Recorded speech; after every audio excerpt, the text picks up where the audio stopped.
Hello everyone and welcome to the Area Auto Racing News Season in Review for 1994. This is Paul Small from This Week on Dirt, joined again by the editor of Area Auto Racing News, Lenny Salmons. And Lenny, 1994 was perhaps one of the most competitive seasons in Northeast auto racing. It sure was. There was a lot of new things that were going on. A lot of the racetracks made some changes, joined different organizations, and I think for the first time you've seen drivers looking at insurance coverage and maybe point funds more than what it was paying to win the actual race. And one of the other big things about this year has been the weather. Rain has not been a factor. When was the last time sunglasses were required equipment for Super Dirt Week? Well, I don't have a pair like yours, but you needed them here this weekend. It was a great weather. There had been some good weather earlier in the week, but unfortunately race days have been bad, and turned around this year was great. It was great all season long. We've got a lot of great stuff for you in the 1994 season in review as we span the entire northeastern United States to bring you a wide variety of what auto racing was like in the Northeast this year. There was some great seasons for some drivers. Bob McCready had an outstanding season in the dirt modifieds throughout the Northeast. Anywhere he went, he was a factor to win. And there were some other great seasons. Lance DeWeese in the sprint cars, just an outstanding year. It has been a long time since a sprint car driver has won that many races in Central PA. He was that dominant. All right, let's get right to it and hit the videotape. Here we go with the 1994 season in review from Area Auto Racing News. And we'll start at the Jacksonville Speedway in Florida in February for the Club All-Star Circuit of Champions. This is a track customarily very hard to pass, so a good starting position is very important. Joey Saldana, the number 65, had that good starting position. He picked up the outside of the front row and led this 20-lap contest flag to flag. Ironically, this race was won by the Tim Hughes number 65 last year, but the driver then was Johnny Mackison. Young Joey Saldana, a second-generation driver, would go on and win this year. There you see Kevin Huntley in the one battling in the pack. He would figure heavily in the Club All-Star points chase for 1994. But on this day, he would have to play second fiddle to young Joey Saldana in car number 65, who would go on to the big victory. A great win for Joey Saldana in February at Jacksonville. Next stop, the New Haven, Connecticut Coliseum, and a little photographic mayhem. This Area Auto Racing News photographer Ace Lane Jr. has been in the pages, either him or his dad, for over 30 years. Another photographer, Pete Lawler, as well. The charge of the Hat Brigade was on hand to see the TQ Midgets run for the very first time indoors in Connecticut. The TQ Club is a great indoor event. They've run in Atlantic City Convention Hall, still run in the Niagara Falls, New York area as well. Start of the feature event, you can see that space is a bit of a premium when it comes to indoor racing. It's definitely a jockeying for position, and trying to advance to the front is very tough. On this evening, Paul Verhoes was a guy who got it done. He came from the rear twice to get the lead late in the race when Lou Saccone spun off of turn 4, and he would go on to win the race. Verhoes was able to avoid incidents like this tipsy-turvy. Mike Tidback would win the championship, but it was Paul Verhoes who put on the show this night.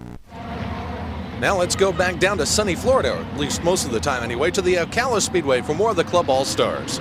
Again, starting on the front row is very important in Southern sprint car races, and Kevin Huntley had the pole in this event, car number 1. You can see the track's a little bit on the dark side over in turns 1 and 2. That may or may not be where you decide to make a pass.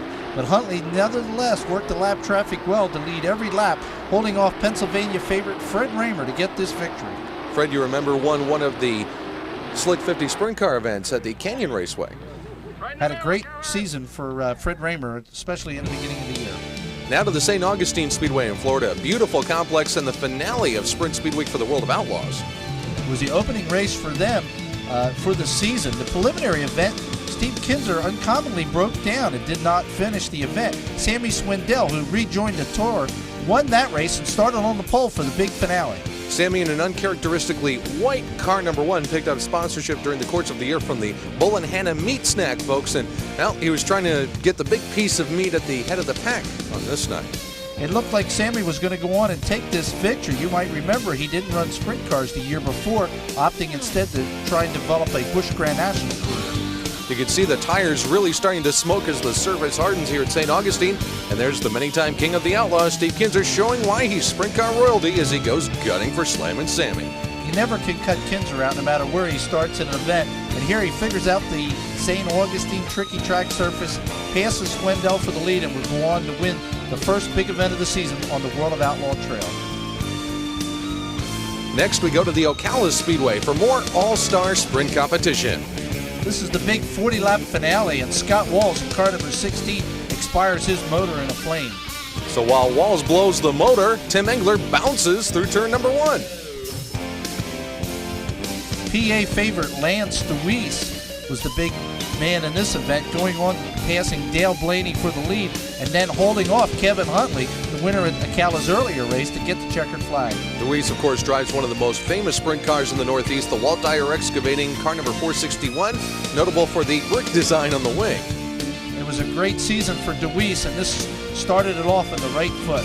And of course, Kevin Huntley is always a threat no matter where you go, especially in the Midwest and Ohio and other portions of the country where he is exceptionally strong. Down in Florida, he put on a great performance here trying to run down Lance.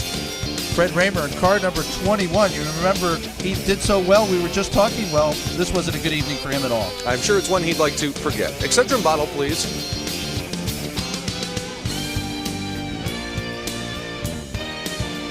White flag out. Huntley came right up on the back of Deweese in car number 461, but just got in the corner a little bit too hard, and Deweese was able to pull off and hold on for the victory. And Huntley was content, or had to be content, with chasing down the Deweese number 461 as they came under the checkers.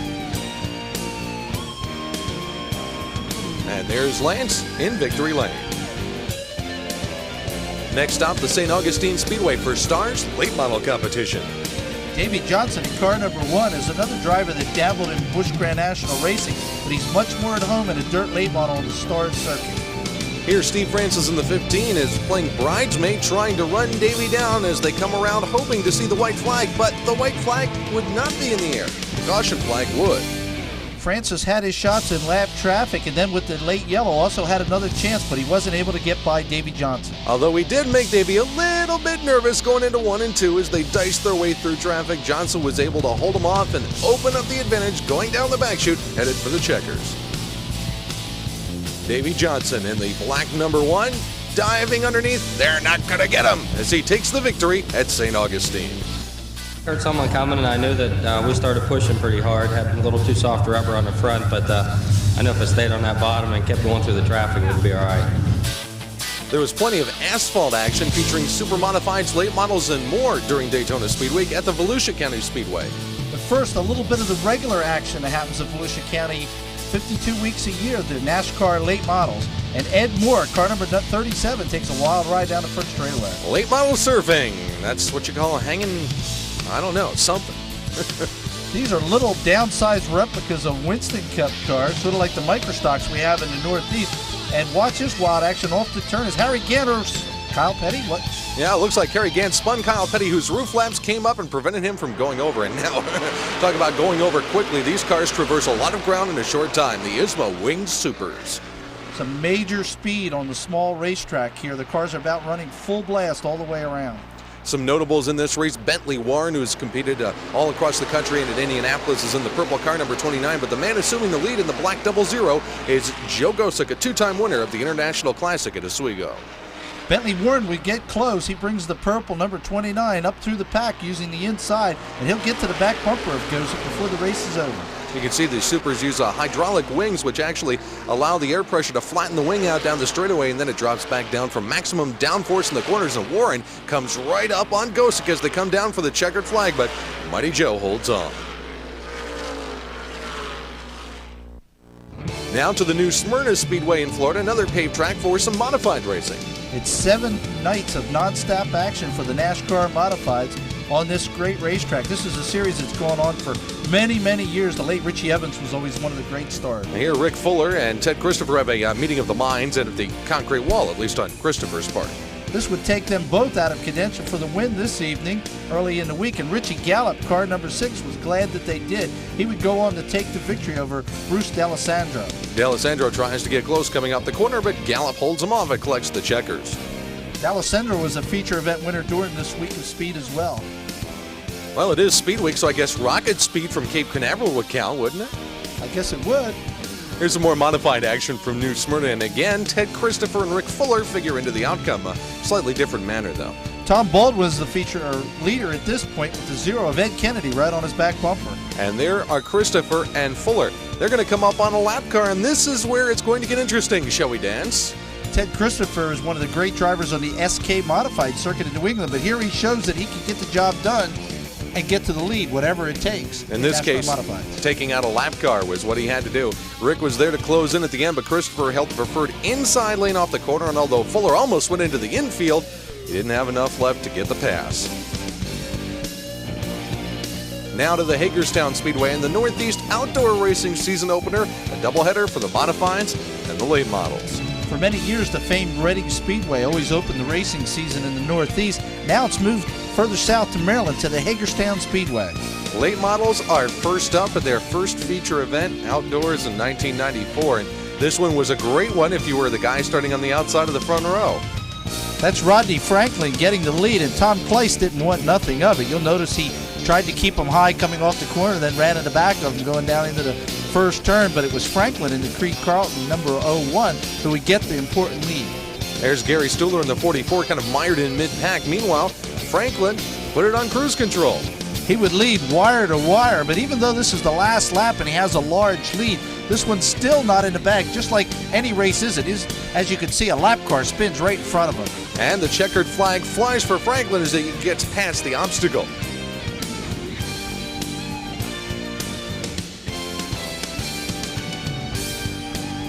Next up, the modifieds. Starting on the outside of the front row, familiar orange and white car 9 with barefoot Bob McCready aboard.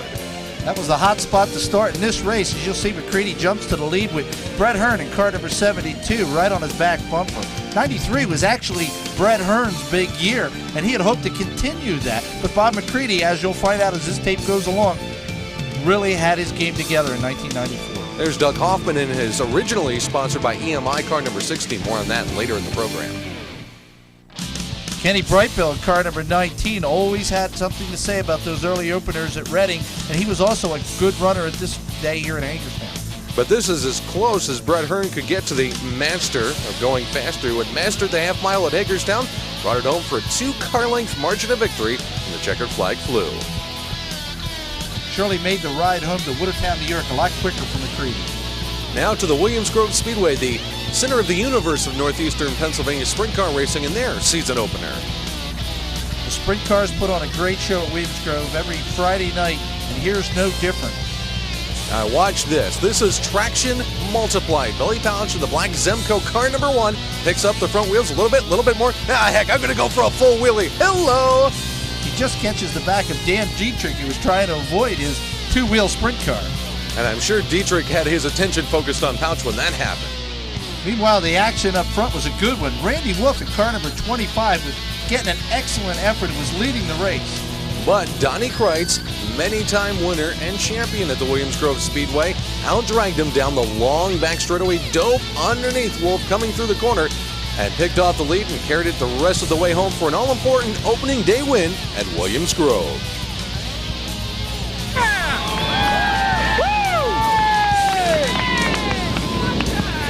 This thing looked like it was hooked up pretty well. Yeah, guys did a great job on the car. Davey Brown Jr. did a good job setting it up, and his dad did a great job with the motor. The motor, I think, is what won us the race tonight because we had a little more motor than what Randy had down the straightaway, and it really helped us to get by him. And straightaways were pretty tacky tonight, and the track took pretty much horsepower about everything you had. The Super Sportsmen were also on this car to Williams Grove, and Smokey Snellbaker, a veteran, had quite a wild ride for the evening, didn't he? Without brakes from the second lap on, Smokey still was able to tiptoe into the corners and go on for this feature event win on the Budweiser Super Sportsman Tour. Among his achievements, Smokey drove a dirt champ car against the Indy cars. One year at Pocono, they ran head-to-head on the same super speedway. Now let's go to Big Diamond in the PA Tri-Track Series opener. Slick Rick Schaefer had a new ride this year with the Arlen Schaefer team, car number 1, the famous Schaefer family restaurant car, and he got a great start winning the season opener here at Big Diamond, but it wasn't an easy run for him. The PA Tri-Track circuit is always competitive. There are 10 or at least maybe even 12 or 14 drivers who can win a race on a given night at any one of the 3 stops. One of the main ingredients of event at the Big Diamond Raceway is Kenny Brightbill in car number 19. He would play to be a factor in this race as well, but Schaefer, using the outside groove, was able to get by Brightbill and a host of other cars in some heavy lap traffic to go on to take this feature event win. You see Schaefer gets the drive off turn number 2, drags down the short but would be lengthened later in the year backstretch, and gets past Kenny. there's Schaefer going on to the feature event win. It was a great start to the year for the man they call Slick Rick.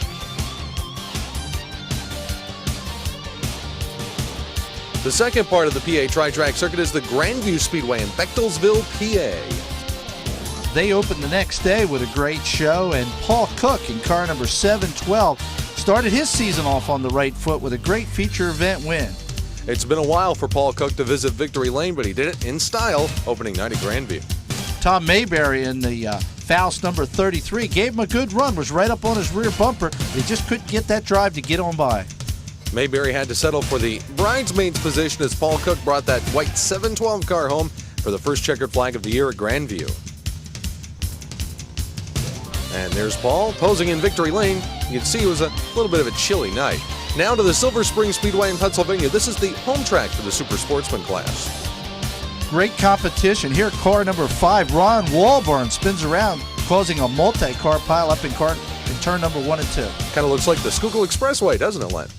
This division is extremely competitive with carburation, not fuel injection on these cars, and self-starters. Yeah, these are what they call a 30x90 car, a little bit longer and a little bit wider than the average sprint car chassis. And here's Danny Hager powering down off the tight fourth corner to pick up the opening night win at Silver Spring. Now to the Bridgeport Speedway, opening under the Dirt banner as a full member in 1994. It was a great Sunday afternoon. The sun was shining, and so were the Dirt Stars in this one, as both Brett Hearn and Bob McCready came to do battle as they did earlier in the year at the Hagerstown Speedway. But McCready, after a duel with Hearn, tapped a lap car, and that wound up flattening one of his tires. He wound up retiring to the pit area before the show was over. Doug Hoffman has many feature event wins at the Bridgeport Speedway, and he was a factor, as well was the 44 of Bobby Wilkins up from Delaware for this race. There's Bridgeport track champion Roger Loreno, the champ from '93, doing battle. And further back in the field, Jamie Mills, who would wind up winning the Dirt Rookie of the Year award in the modified division, puts the Blue Hen 30 through its paces. When all was said and done, it was Brett Hearn in car number 72 would go on to the win. Now let's go back to Grandview. This is a wild finish to their Saturday night modified show. Jeff Strunk's younger brother, Glenn, in car number 8, has yearned to get that big feature event win at the Grandview Speedway, and he comes oh so close this evening. Let's set the scenario for you. We're coming down for the 2 to go signal, and Slick Rick is looking for the runner-up spot, but doesn't quite have it yet. Kenny Gruber in car number 5 looked like he had a shot to win this race, and now he has to fight just to keep second. Here comes Rick Schaefer down to the inside after squaring off the second corner. He's got the runner-up spot. The white flag will now fly, and it's between Strunk and Schaefer. The crowd was on its feet this night, and Schaefer just wouldn't concede. Schaefer goes up to the outside. They go down the back straightaway. He maintains the outside lane while Strunk battles on the inside. They go into the third corner. Schaefer gets just enough bite to squeeze by on the outside and grab the win. And there's Schaefer, another great win for him, having just won over at Big Diamond. I talk about your wild opening nights, Lenny. The opener at East Windsor certainly wasn't lacking for excitement. Here's the start with Keith O'Toole getting a little tangle up front, and watch out behind. Art Wilmot, car number 22, takes a multi-time roll in the infield. Head over heels indeed. Now watch this. This is heavy traffic and a heavy crash on the outside wall. That's Pete Telesco that gets out too high in car number 84 and smacks the wall. The Windsor cars, known for being lightweight and having pretty much open body rolls. You can do practically anything you want as long as it sort of looks like a modified. O'Toole up front was still holding the lead until Bill Schenk in the A car went by, and look out, 4 wide just doesn't work coming off the second turn. And in a cloud of dust, everybody's got problems. O'Toole's back up front again, but this time it's Doug Hoffman, the champion in '93, who takes the lead in car number 5. But don't think this race is over yet. Now Billy Schenk in the blue A car is giving Hoffman chase as they battle for the lead. But then something happens to the Hoffman car. It starts to lose power, and Chip Slocum comes up to battle with Hoffman. This was a reuniting for Slocum with the Burkett number 27, and what a night it would be. You see, Hoffman's having problems smoking. Slocum's trying to go to the lead, and he gets the lead. But as we said, the still's not over yet. Hoffman drops down to the infield. Now, you'd think pretty much the race is going to be over, right? Not necessarily. Watch what happens when the white flag flies for Chip Slocum. Uh-oh. Schenk in the A car had dropped out himself, giving Slocum a large lead. And as you could see, the car went up considerably in smoke. And on the start of the final lap, there's flames, smoke, everything belching out of the bottom of this car. And Slocum says, hey, I'm not going to give up. I know that checker flag's over there somewhere. He's got his foot to the floor. The car is dying progressively as it goes down the front chute, and he still gets the win. It cost them a motor, but the car owner, Burkett, would have wanted it no other way. They raced to win. Air Chip climbs out of the car, I'm sure a little warmer for his efforts. They would go on to win the track championship, so it was well worth it for them. Back to Big Diamond, where a new star emerged on the PA Tri-Track circuit early in the season. Kerry Kratz in car number 87, here working the inside of Keith Hoffman in car number 6. Came out to be one of the new bright stars on the PA Tri-Track circuit this year. Here at Big Diamond, he works underneath some heavy lap traffic to get the lead, and he'll go on to win this race. Hoffman tries back on the inside, but Kratz had the door shut and went on to the first of many wins, avoiding incidents like this one further back in the field. Here's Kratz going on to the feature event win. Kerry Kratz, a new star on the Pennsylvania Tri-Track circuit in 1994. From the dirt tracks, we move to a little Pennsylvania pavement racing to the Evergreen Speedway. Action at Evergreen is always exciting. These cars are limited more than the NASCAR Modifieds, but not in excitement, only under power. That's Freddie Ham in the number 45 car holding the advantage over John Markovic here in an early race battle. Markovic in the 777 gets a little anxious, maybe got a little tap from behind, but around goes the leader Ham. But taking advantage was Don Edgar in the 57, who slipped by both of those drivers to grab the lead. And there you can see what happens when a car designed to turn left turns right. Here's your finish with Edgar holding off Darrell Lewis's charge right down to the finish. Lewis, a competitor in the Southern Tier, calls the Tioga Speedway in Southern New York home and got his first feature win ever at Tioga this year. But this time, he had to settle for the second spot as Don Edgar comes home with a checkered flag. And there's Edgar posing in victory lane on a Sunday afternoon. The season at Wall Stadium was saddened by an unfortunate incident earlier in the year that killed the flagman Dave Ennis Jr. But the racing, of course, had to go on, and there was some wild action. Here, Bobby Walton, car number 66, slams the wall hard off of the third turn. You can see how tight Wall Stadium is. The straightaways are in banks, kind of like a scaled-down version of Dover. And it produces some excellent racing and some wild scenes, as you'll see here, as cars dart every which way. A little bit of dirt track action with your pavement racing there, if you don't mind. There's more where that came from. Now check out this hit. Rick Mariello in car number 65, with his beautiful-looking car, takes off his right front tire. Bobby Nee brings the field down for this restart. But in the back of the pack, chaos erupts. Once things start to happen at Wall Stadium, they multiply into many car crashes. Usually you can see the car taking out the fence in that one.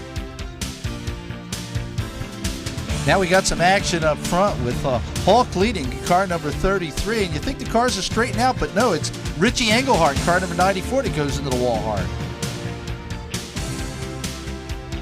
But Hawk was able to hold off Steve Rogers in the 4X, who gave him a good run right down to the finish line, but it was Hawk the winner in car number 33. The Susquehanna Speedway was another track that joined the dirt circuit for 1994. A long, wide, very fast half mile that produced an incredible sight early in the year. Their advertising said they have 4 abreast racing at the Susquehanna Speedway. Then this happened on opening night. 5 wide off turn 2, and they held it for a while. Jeff Strunk got the best of that. He slipped up the inside at car number 93 to grab the lead, but Jim Howard, car number 9, made this last lap try. He went for the slide job, but Strunk had enough moxie on the outside to hold him off for the win. The popular Strunk would go on to win the track championship in both Big Diamond and Susquehanna.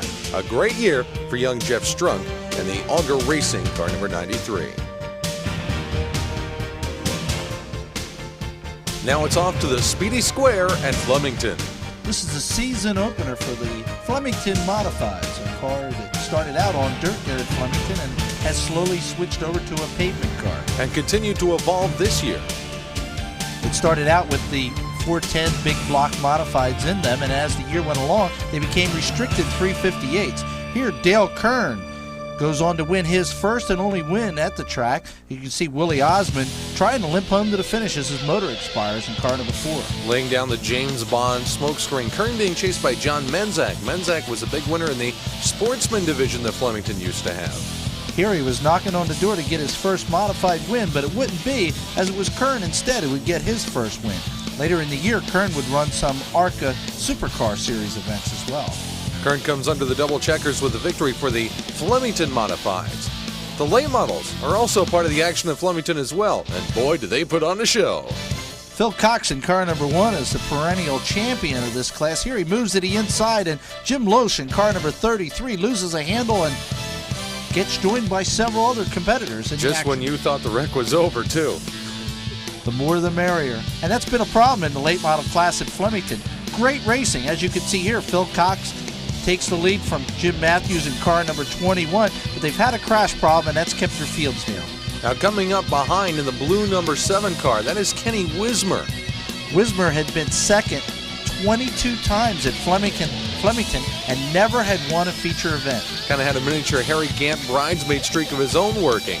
And many of those times it was Phil Cox in car number 1, his best friend probably in racing, that would beat him, and it looked like it was going to happen again. Cox held the lead as they came down for the white flag, but Wismer found some daylight on the inside.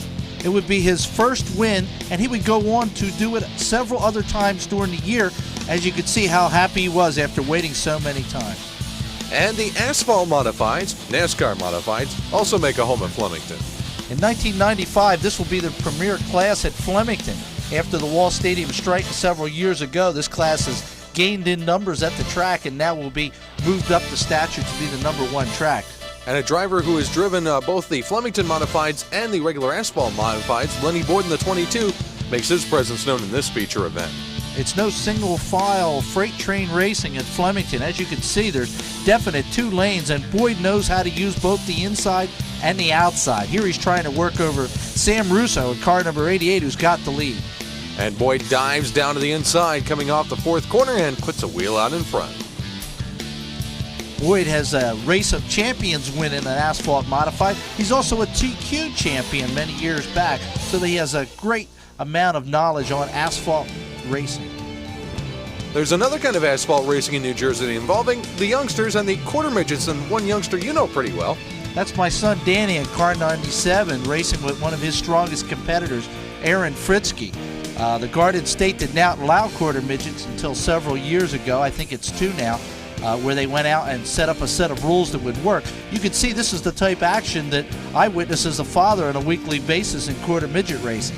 Boy, you must be swallowing a lot of Pepto-Bismol for the old heartburn there watching battles like this one. This one went back and forth several times, and while my son won over 40 features this past season, this was one race he didn't win. And this is why, coming off the corner, a little too close, and they both bumped into each other at the wall. Many of the drivers who race at Wall Stadium and several at Flemington and East Windsor are learning the racing game with their children here. It's up to 15 years old in quarter midget racing, and it's really a great family sport. We'll try and show you some more as we go through the tape this year. Now let's go back to Hagerstown for the World of Outlaws. Familiar 4 abreast pace lap towards the track as they get ready to start this event. You can see up in the front 2 drivers who would factor in at the finish. Dave Blaney in the Casey Luna 410 and Andy Hillenberg out of Broken Arrow, Oklahoma. He's in the blue STP, car number 2. Hillenberg really came on this season as a star on the circuit, was able to put together several different wins during the year, but unfortunately he would fall just a bit short this day. There's Blaney up in front, the yellow-blue Vibrant number 10 car. Further back in the field, there's the king of the Outlaws, Steve Kinzer. Check out this 3-wide dice involved in this one. Lance DeWeese in the 461, and the white number 1 of Slammin' Sammy Swindell. The action for the lead would get real hot and heavy in lap traffic. Blaney had to find a way by, while Hillenberg was able to move up on him. Here you see Blaney. It looks like he's all by himself as he comes through the corner. But here, coming off turn number 4, is Hillenberg, who is starting to reel him in. Now these aren't just some slow back markers. There's Steve Smith in car number 19, and many of the other runners up ahead are good running cars running for position, yet these guys had gotten so far out in front that they began to lap those great cars. And out of nowhere, as they come down for the checkered flag, Hillenberg makes one last run, but the Buckeye Bullet hangs on, grabs the victory. Now to the Williams Grove Speedway. There's Freddie Raymer in the Apple Valley Chevrolet, car number 12. Williams Grove action's always hot and heavy. Here, Todd Schaefer, they call him Mr. Excitement. There's one of the reasons why. And there's Donnie Kreitz shearing off the left front tire and then punching into the inside guardrail. Fortunately, he didn't flip over. It wasn't a great season for Kreitz after that early season victory we had saw. Into the feature event we go. Lance DeWeese in the 461 battling, and that's Freddie Raymer with one of Todd Schaefer's wings on his car. Up the inside went Lance DeWeese, and as we had mentioned earlier, 1994 was a superior season for Lance DeWeese. Him and the Walt Dyer 461 team definitely found a combination, not just at Williams Grove, but all the Central PA track, and he would be nearly unbeatable for a great stretch of time. Holding on to the outside lane, they're going down the backstretch to maintain the lead in heavy, heavy traffic. Lance DeWeese getting another checkered flag at the Grove. ARDC Midgets were a part of several programs in Central PA this year, as well it was here at Williams Grove this day. Phil DeMario in car number 58 grabbed the early lead, but there are some other notable names that campaigned with ARDC this year. Johnny Heidenreich in car number 22 was a winner at Williams Grove during the season with ARDC. Here he works the outside and then slips down trying to get by a competitor. But the big guy on the ARDC circuit, be it on asphalt or dirt, was Lou Ciccone Jr. in car number 1. He would go on to win the championship, although this day he couldn't wrestle the win away from DeMario. Gave it one last try and coming off the inside of turn number 2, but DeMario held him off and got the nod. Now let's go back to the pavement and the newly improved Mahoning Valley Speedway. An extra lane was added to the inside of the track, as you can see.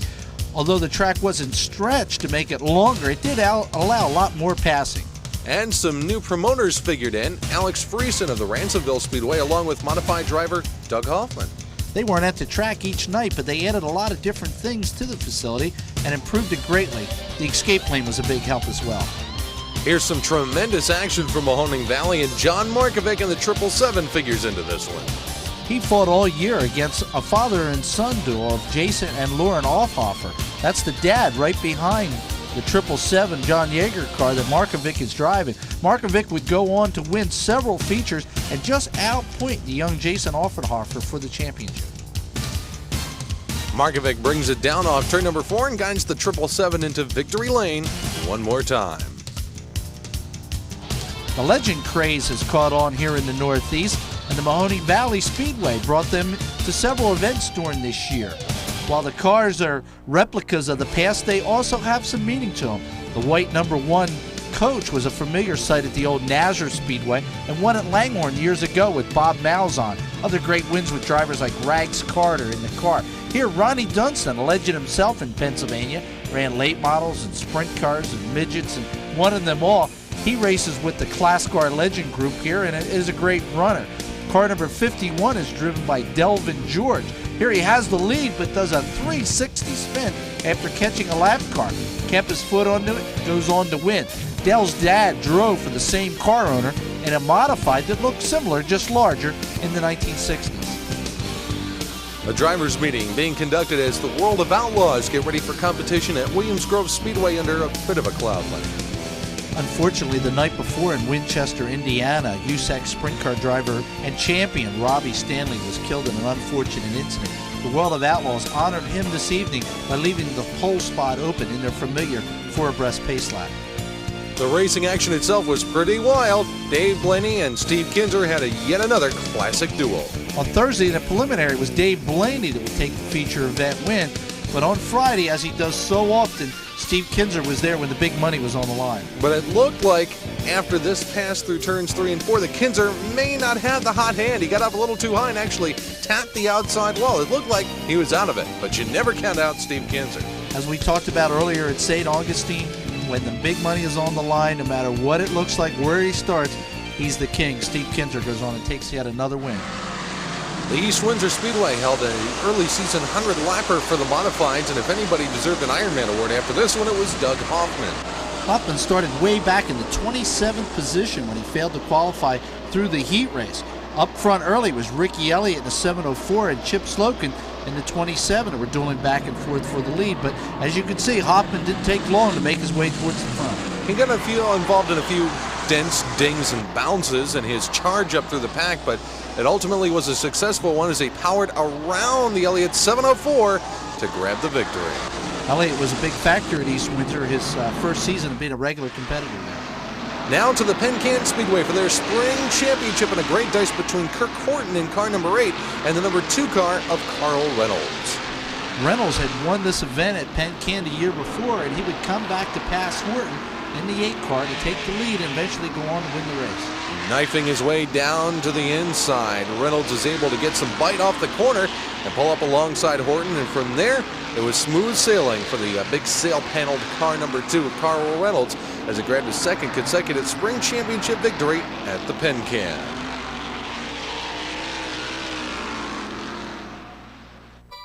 Back to the Evergreen Speedway where the youngsters even get to race. They'll race anything down here, won't they, Lenny? As long as it has wheels, doesn't matter how many, there's a race. And this is a great start. A lot of the young kids have a good time at many of the racetracks in the Northeast with this promotion. This was a Sunday afternoon special. This used to be open competition, but now the rules are more in line with the SK modified styles. This allows the regular competitors at the Evergreen Speedway to be more in line with the big events that are run at the track and have a much better chance. Now this is a small, tight third of a mile racetrack, and every once in a while, yes, Toto, doo-doo does occur. Yeah, they do have their problems. Here's one smacking the home stretch wall and carrying it. It's Dave Glass in car number 95. Action great at the Evergreen Speedway. Here on a restart, everybody's dicing for position, and, well, some guys dice a little bit too hard. That's Ricky Rutt in car number 24 getting spun around. When it was all over, it was a track regular. Mike Rodriguez would take his first win of the year. Now we'll go to the third and final leg of the PA Tri-Track Series, a regular Sunday night stop, the Penn National Speedway, and 420 lappers in one night for the Modifieds. This was a great night of competition. As you can see, Glenn Strunk in the number 8 car running the outside, his brother Jeff in the 93 coming up the inside, Tobias in the 73, Elvin Feldy in the 83. Great racing at Penn National. 4 races, 4 different winners this night. And the winner of the first feature event, a name familiar to a lot of fans down in Pennsylvania, was Stevie Botcher, driving the number 114 car that got the Duke in the first feature. This is the car that Dwayne Howard won the Tri-Track Championship with the year before. He decided he didn't want to race originally and got out of the ride. Botcher took it over. The 517 of Larry Solomon rode the cushion off turn number 4 to a comfortable margin of victory in the second 20. The third race was a good duel between 2 of the bigger winners at the track, Kenny Brightbill in car number 19 and Richie Toby Tobias Jr. in car number 17. And here Toby makes the winning move, sliding down to the inside of Brightbill in turn number 2 and out-dragging him heading down the backstretch to get the nod in the third feature event. Billy Pouch is the big winner over the years at the Penn National Speedway. He came back for this evening but failed to win a feature. The last race would go to Billy Schinkel in car number 714. Schinkel diving down to the inside here to grab the lead through turn number 1. There you have it. 4 races, 4 different winners. A ton of great competition at Penn National. Back to Mahoning Valley. Twin 20s for the small blocks. It's hard to pass at Mahoning Valley, but when you put together 2 20-lap features, you're surely going to come out with 2 different winners, and that's exactly what happens on this day. The first feature event went to a familiar car. That's right, it's that 777 again of John Markovic, notching his 3rd victory of 1994 in the first of these twin 20-lap feature events, although he got some pressure from one of the Arthoffers. And I think this next sequence pretty much says it all, doesn't it? Yes, I guess it does. One of the main reasons maybe Markovic runs so hard to victory lane. Well, he went for the double, did not quite pull it off. There was indeed a different winner in the second 20-lapper. Some great action here. Car number 12 is Keith Coker. He tries to work the inside, and he was successful at it, getting to the lead and going on to win the feature event. And Coker receives congratulations in victory lane. Back to Flemington and a 100-lapper for the Asphalt Modifieds. It's Memorial Day weekend, and Ed Kennedy just had nothing to do in Dallas, Texas, so he jumped on an airplane, came north, as he does every weekend, actually, during the year, and he would go on to travel from New England to Flemington and drive the Solomon Zero to a victory here this day. And some of the drivers' trips home were a lot longer after this multi-car jingle up in turns 1 and 2.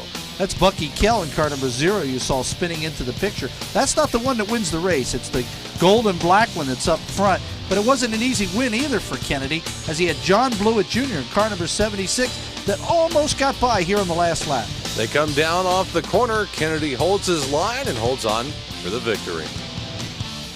Back to Grandview. Thunder on the Hill, World of Outlaws style. The Outlaws had not been at Grandview Speedways for several years, and the crowd was enormous this evening for their return. There's Billy Pouch dicing it out, and meanwhile, back in the pack, there's Dave Blenny and Sammy Swindell up and over right in front of Greg Hodnett. Unfortunately, it ended Sammy's day early, but it didn't for the other King of the Outlaws, Steve Kinzer. Here again, he looks like he might not be able to pull off the win, as Andy Hillenberg led every lap except the final one. Hillenberg makes contact with a back marker while Kinzer skates around on the outside, and the fans are on their feet as the King of the Outlaws notches another one in his win column. Now we go to the Linda Speedway for a little micro sprint action. Just because they're small doesn't mean they can't flip big. Big fields at the Linda Speedway, as a 70-car micro sprint field is common each Friday night at this exciting oval. This particular derivative of micro sprints are 250cc two-stroke engine race car. They do put on quite an event each week. And here you can see Brian Buckwalter in car number 21 bringing out the red flag. Yeah, he figured the other guy flipped earlier. He might as well give it a shot too, I guess. When this race was over, it was Greg Miller in a replica of the Hamilton 77 Super Sprint that would go on to win his first ever race. Congratulations go to Miller on that first ever victory. Meanwhile, Summer Smith, Miss Miller Motorsports 94, was signing autographs at a track that her father and brother have competed at for many years, the Lincoln Speedway. No one had ever won many more races at Lincoln Speedway than either Steve Smith or young Stevie. But on this night, it was again the King of the Outlaws, Steve Kinzer. He would lead all 30 laps to go on for the win. There you can see how far back second place Andy Hillenberg was when the checkers fell. Now to the Path Valley Speedway. The late models don't run there too often, but they do get their shot at this tight little quarter mile. When they did come in, it was Carl Billett, the big winner over at the Clinton County and Silver Spring Speedway, that would show the way to victory. The micro sprints are the usual mode of competition here at Path Valley, although next year they'll be joined by their big brothers, the sprint cars, for Friday night racing. We talk often of the Tobiases at the many different tracks. Here it's Diane Tobias, or Lady Diane as they call her, in the blue Tobias number 17.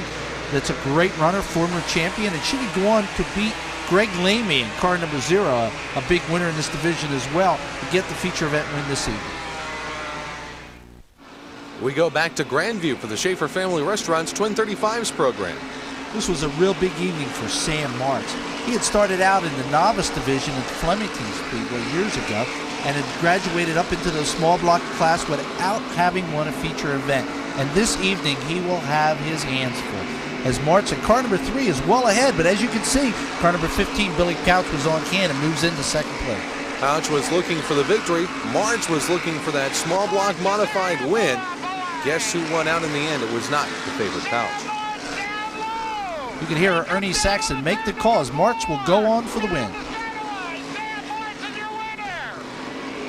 Just a moment. What a great, great ride. How about a round of applause? Sam Martz at Victory Lane. The second 35 also featured a first-time winner of sorts. Glenn Strunk, as we had saw, got beaten at the line earlier the year by Rick Schaefer. He wasn't to have nothing of it this day, as he would go on in car number 8 to grab the lead and then take it to Victory Lane. Strunk driving the touch of green, car number 8. Some wild action before we get to the finish, though. Here is John Kellner gets sideways in car number 67 and gathers up many of his fellow competitors. Kellner, a former late model champion at the Grandview Speedway. Strunk was able to hold the big lead this time in car number 8 and had nothing of losing it on the last lap. He'd go on to get the win. The Skull Racing Super Dirt Series opened up for 1994 at the Susquehanna Speedway, Kenny Brightbill's backyard. Kenny Brightbill's son Keith there working on the car with Kevin Collins. Those PA drivers are used to going north, but here the series comes to them. And they did the Susquehanna 4 abreast is best pace lap. We saw plenty of action in this 94 lapper. This was a wild event with many different leaders. Unfortunately, several of them had tire problems. Bob McCready was the first one to suffer a flat. Then Alan Johnson wound up in the pits with a flat tire while he was leading, and McCready's crew helped change the tire for him. This event was full of surprises. Now we had more action. Frank Cozy was leading, but Brett Hearn was second, and Billy Pauch all of a sudden into the picture. Pauch kind of bided his time, then jumped up on the cushion and blew by both Hearn and Cozy like they were standing still. But the flat tire maven struck the tabloid graphics car number 15 as it had McCready and Alan Johnson earlier in the event. This sent Pauch to the pits. Unfortunately, he was lapped before he could get back out. Frank Cozy then took up the battle with Brett Hearn in the closing laps. Cozy, risking getting a flat against the heavy cushion on the outside, powered around Hearn and got the checkered flag in the first round of the Skull Racing Super Dirt Series. The next night, the teams were at the Fast 5/8 Bridgeport Speedway. And here there was a great story. Bob McCready did not qualify in his heat race, used the consolation as a warm-up period, if you will, and started by his provisional starting spot in last position. And he had 94 laps to cover a lot of ground, and that he did. It's not a good night for Kevin Collins, who lost the rear end in the S&S Custom Homes car number 15. Kenny Brightbill in the 19, Billy Pauch in the 15 have waged many great wars at the Bridgeport Speedway, and both worked extremely hard to get to the front this evening. There, Pauch uses a brilliant move to get by Alan Johnson. Meanwhile, Bob McCready had come through the field rather well, but then in the middle of the race had to make some key adjustments inside the race car with the brake bias to make sure that his charge would be completed. That it was, passing Jeff Hetzler to crack the top three, and then with 18 laps to go, McCready slipped underneath Brett Hearn in the Auto Palace 72, who didn't even know McCready was behind him. An incredible story. McCready 31st to 1st at Bridgeport. When you come to the back of a field like this, it makes you feel like all that work and all that time and all that long nights and all the sacrifice from your family and friends and sponsors, it makes it all worthwhile. The Skull Series then made another first-time visit, this time to the Brewerton International Speedway, about 20 minutes north of the home of Super Dirt Week, the New York State Fairgrounds in Syracuse. I've never seen this place before. Most of the drivers, in fact, had not seen the track they call the D-shaped Dirt Demon, and Brett Hearn was probably wishing he hadn't seen the racetrack. Joe Plazik was very glad to be there, working the outside of the racetrack in the white one to pass the red one of Jumpin' Jack Johnson and score an upset victory, his first Skull Super Dirt Series win since a victory in the mid-'80s at Canandaigua. We just didn't abuse the car and just stayed there and stayed within the hunt, and when Jack got loose, we took advantage of it.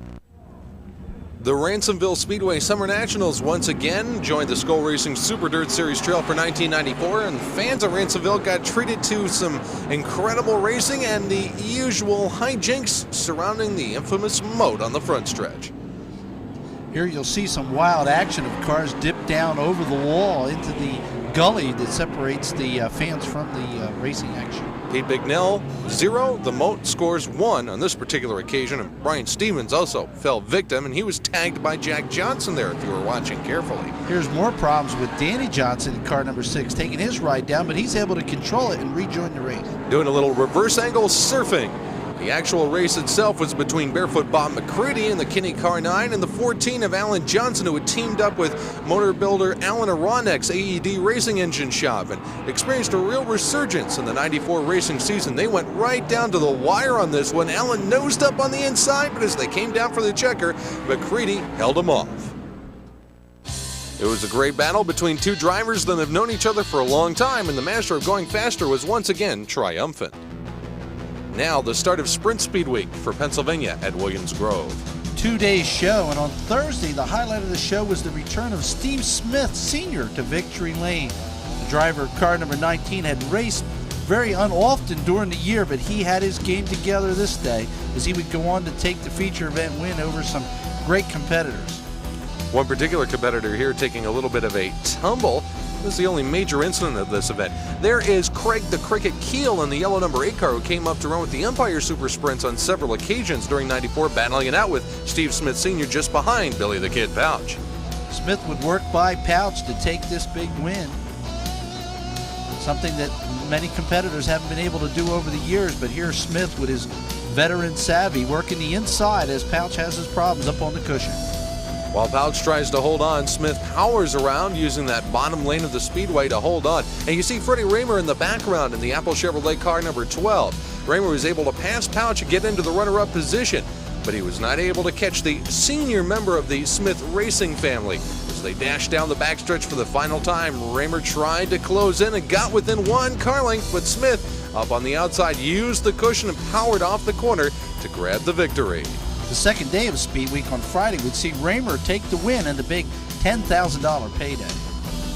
And there is Steve Smith Sr. posing once again in victory lane at Williams Grove, a place he knows very well. Now to Big Diamond for the George Stevenson Memorial Twin 20s program. Here's some great action on the smaller scale track. Again, we'll see the bigger track as we get on during the season. Keith Hoffman was able to grab his first win of the season in the first half of this Twin 20 program. That's Hoffman in the red number 6 that's holding on to the win over Botcher in car number 114. Steve gives him a heck of a run, actually getting a wheel in front coming through turn number 2, but then Keith pulls the old crisscross move coming back on the inside of turn number 3, getting the bite down on the bottom of the racetrack as they crank it off turn number 4 to beat Botcher to the line for the win.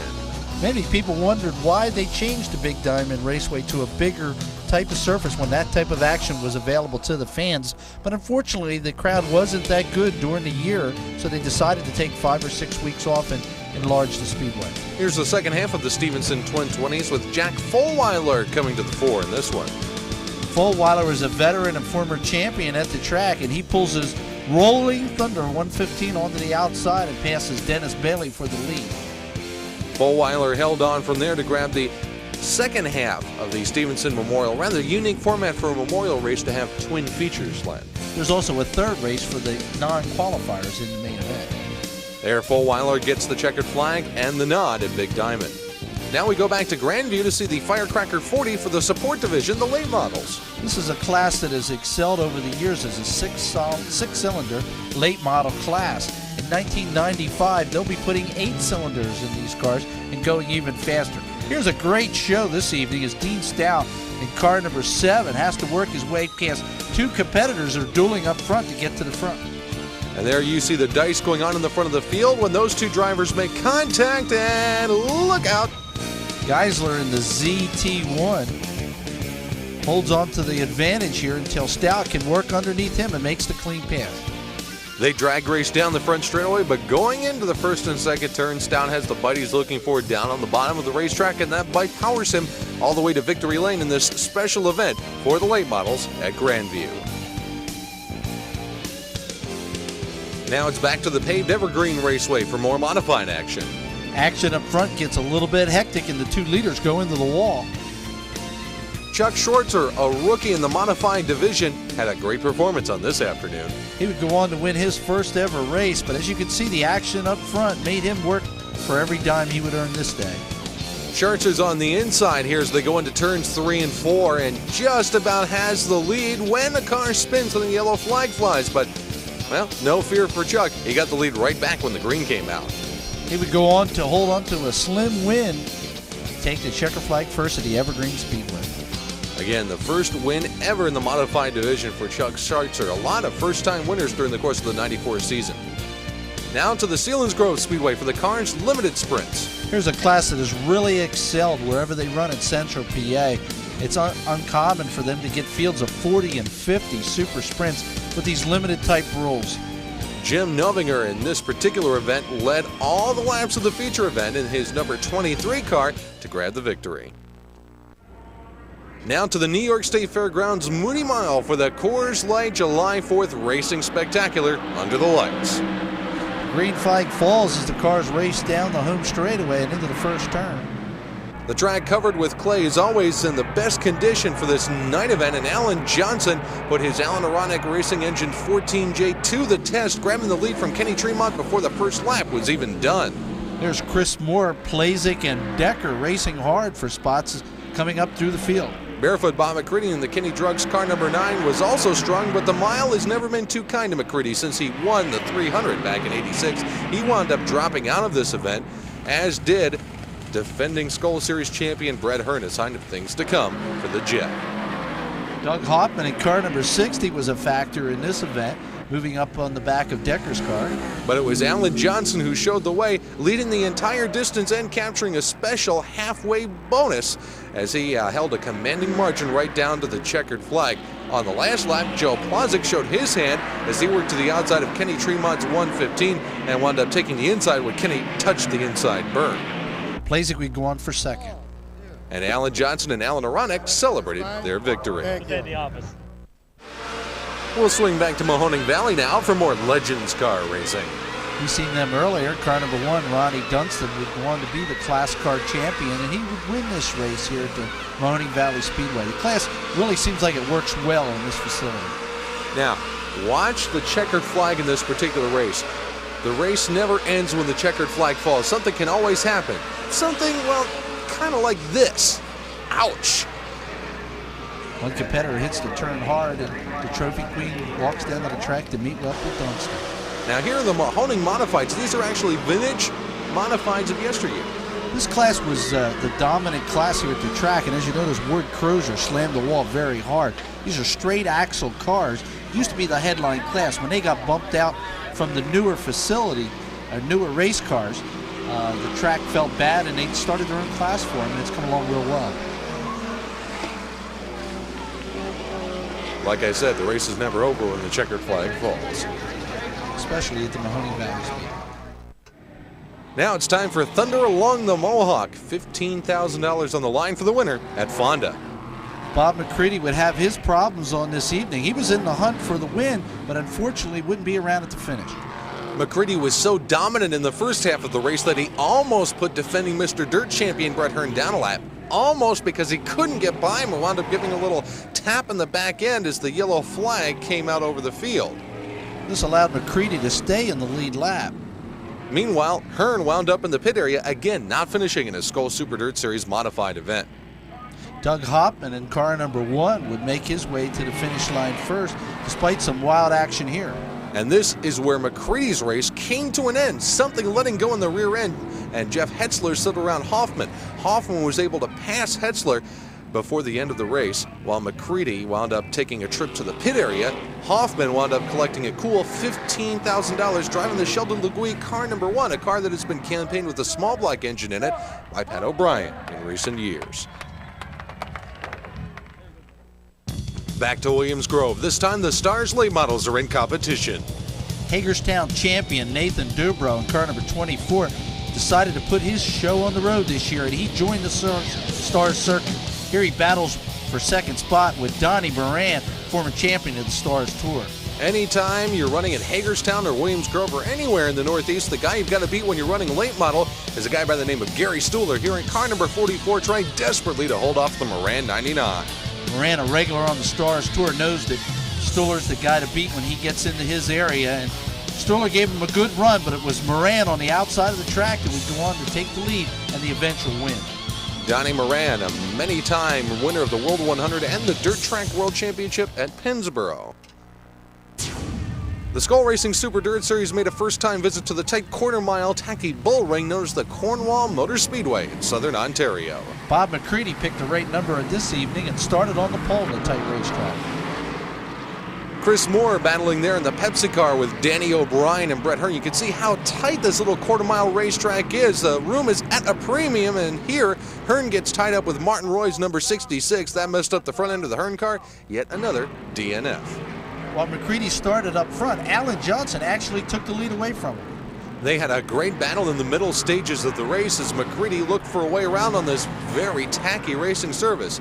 He finally found one as he ducked down to the inside on turns 1 and 2, but once McCready got the lead, the race was not over.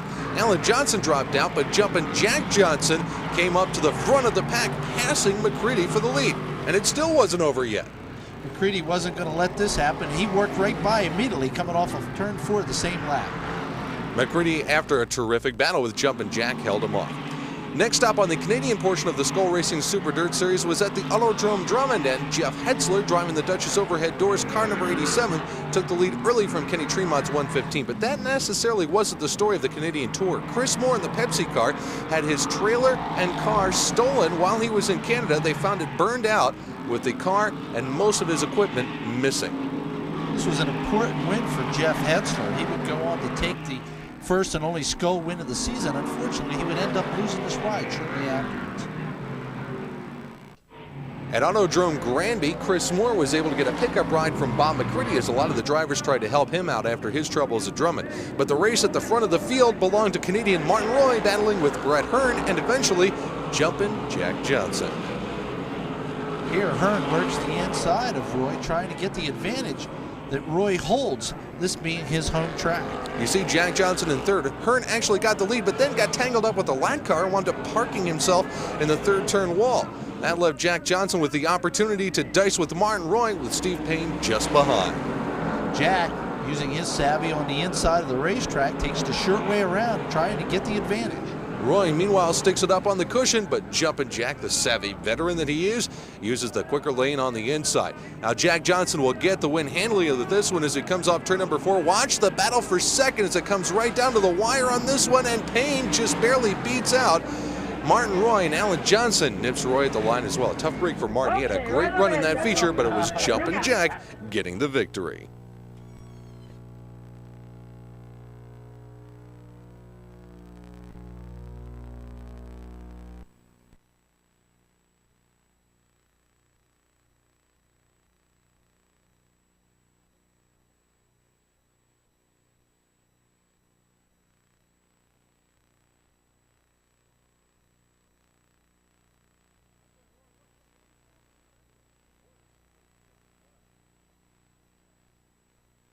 Rolling wheels does puzzle me. Is that why you got that hacksaw blade sitting here on this rim? You're going to cut off the competition this evening? Well, either we're going to cut up the competition or the guy's going to use it on me and cut me up after the race. Now, Joe Blazek certainly cut up the competition. I guess that hacksaw blade was a motivating tool for him during the school race at Rolling Wheels. Here he works to the inside of Jeff Etzler in the 87, with Alan Johnson and Frank Cozy right behind. It looked like Joe Blazek would be pretty much unstoppable. Just before the halfway point, he caught the leader, the Freightliner number 6 of Danny Johnson, slid underneath, and it appeared that Blazek was headed to an easy victory until the yellow flag came out with just 3 laps left to go, setting up this wild finish. Blazek the leader, Alan Johnson in second, and Bob McCready has worked his way up into the 3rd position as the event restarts.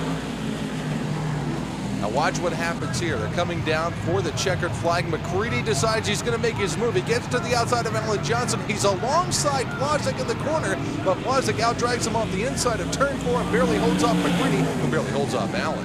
I'll tell you, those two guys had me sweating. I mean, you put Alan Johnson and Bob McCready behind you with 3 to go, and you're going to go green-white checkered.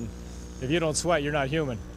More thunder on the hill at Grandview, the URC preliminary event. This race had been rained down earlier, so they stuck it on the advance to one of the Thunder Hill races. Here, John Edwards at the 25 gets turned around. It's a walk. Great cover to the URC champion. And here are the big sprint car boys in action. Once again, it was the Lance Stewie show. Brent Bramer, who's a champion at Grandview as a stock car, knows his way around in car number 12. You see him work the inside, but when this race was over with, it was King of the Hill, 461, Lance Deweese. Deweese receiving congratulations from Ernie Saxton, among others, down at Victory Lane. The Skull Racing Super Dirt Series rolled into the Can-Am Speedway, and Brett Hearn was still without a Skull Racing Super Dirt Series win.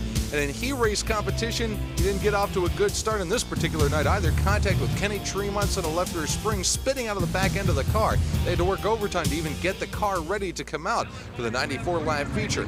And tempers flared on a couple of occasions. Here, Danny Johnson gets a little tap from behind and raises a cloud of dust down in the infield. One of many incidents in the very tricky 4th corner at Can-Am.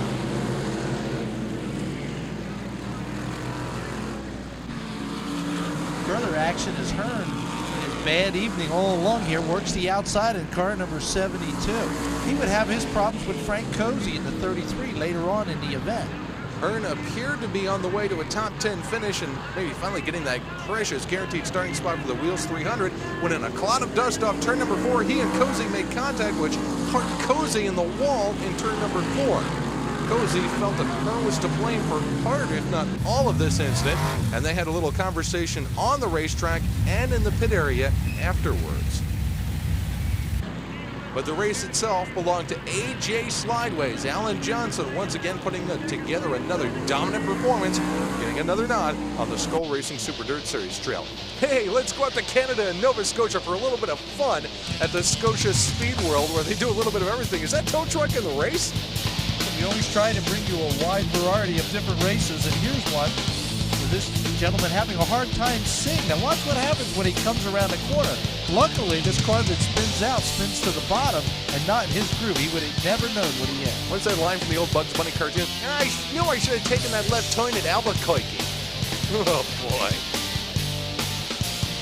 They have many different classes and different ways of running races. And look at the large crowd on in. Here the race has started with all cars stopped dead on the racetrack. This is kind of like a Formula One start. Well, actually, maybe it's more like a Gold Rush starting off-road racing. Heck of it. Some of these guys can't even get started, can they? As we can see, the station wagon pulls away. The family and kids aren't with the driver. And that tow truck is still out there running about a half a lap behind everybody else. You gotta be kidding me. They even run little four-door, four-cylinder sedans. And if that's not enough, yeah, they race motorcycles too. Now look at that. This is a motocross bike, and this guy's running a road race with it. Amazing. They're getting around quite good, although it looks like the road course might have a few bumps along the way. Maybe that's why they run that bump. Yeah, a little more suspension travel to get over those little whoop-de-doos. Although I didn't know pavement even had any whoop-de-doos in it. There is some serious racing up above the border, where their late models run on a weekly basis. Well, we'll get a chance to see them in action as well. These guys put on some pretty darn good racing. Several of these competitors often compete on the ACT Tour that runs often north of the border. Here we see some action from a qualifying heat event at the Riverside Speedway.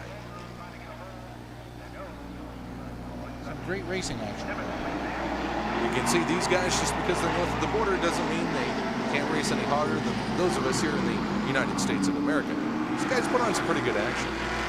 You know, Lenny, I'm tempted to break into a few bars of Oh Canada, but I don't think you'd want to hear me sing right about now. Here we go, racing under the lights, the final action from Nova Scotia. And a trip far, far north of the border.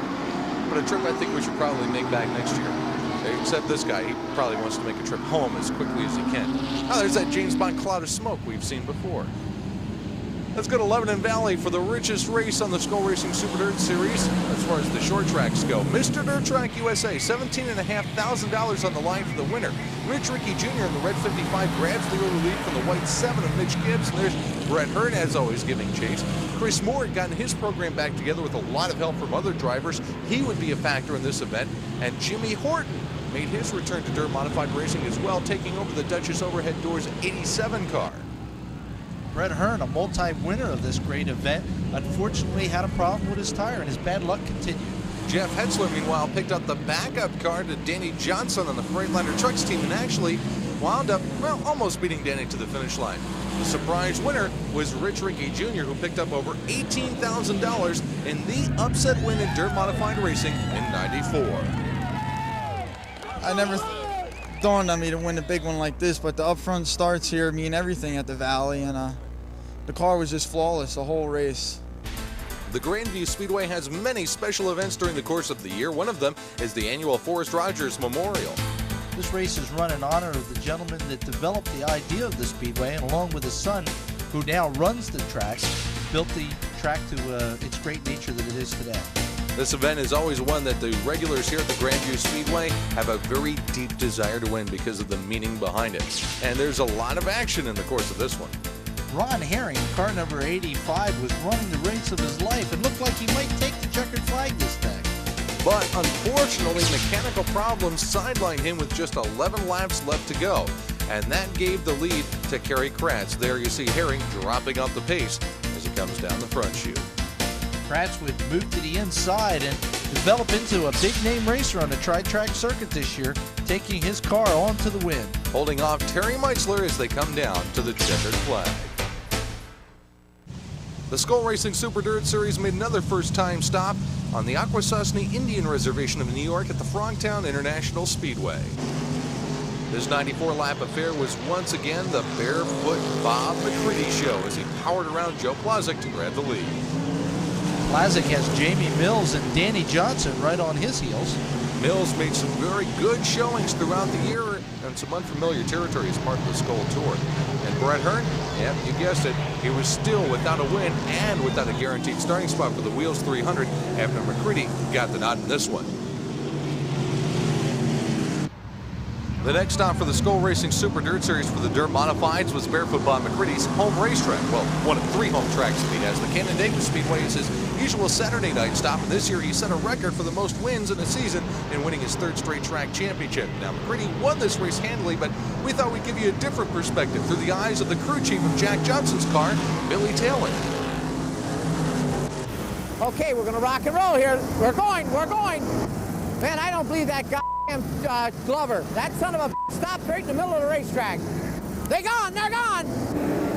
That's better. You got 10 car lengths on the 6, 10 on the 6. Let's get smooth now. Keep your car nice and straight. That'll be better for you. Go! Slow car on the high side. Come down. Slow car up there. Nice job. Are you shitting me? We got both them Freightliner cars up there? And Bob's leading it? Yep. Got it. Billy, we hear ESPN is calling you to be an analyst for Winston Cup broadcast next year. For McCready, it was the continuation of what was becoming a dream season as he notched yet another victory. I'm just blessed at the end of my career like this to be able to run this well and win this many races and have a shot at it, but it's not a priority. We just want to go out and do the best we can in every race we're in, and we sure don't want to take anything away from Danny. That's a heck of an accomplishment. If it happens, fine. If it doesn't, fine. The legends lay it on at Linda's. Special guest racer this evening was TNN commentator Pat Patterson. The host of Race Day was aboard car number 6 in this event, but it was Wayne Launches in the number 2 car who got the nod in the feature event. And there's Pat Patterson tooling his way around with Ronnie Dunston right behind and right alongside and right by. I think Patterson will be going back to broadcasting after the Windburn. Now, he likes to have fun every once in a while. That's the one thing you have to give Patterson credit for. He loves to climb behind the wheel of a race car as he did on this evening. And the micros, the usual home division. Linda Speedway, we're in action as well. You notice in the starting field here, way in the back, car number 16, Brent Conrad. Brent had not won a feature event at the Linda Speedway until mid-season, and then he caught fire and won several, especially on this evening when he came from deep in the field, working the inside to move towards the front of the race. He passed Bob Albright and was able to notch the victory in a very competitive micro-sprint division at Linda's.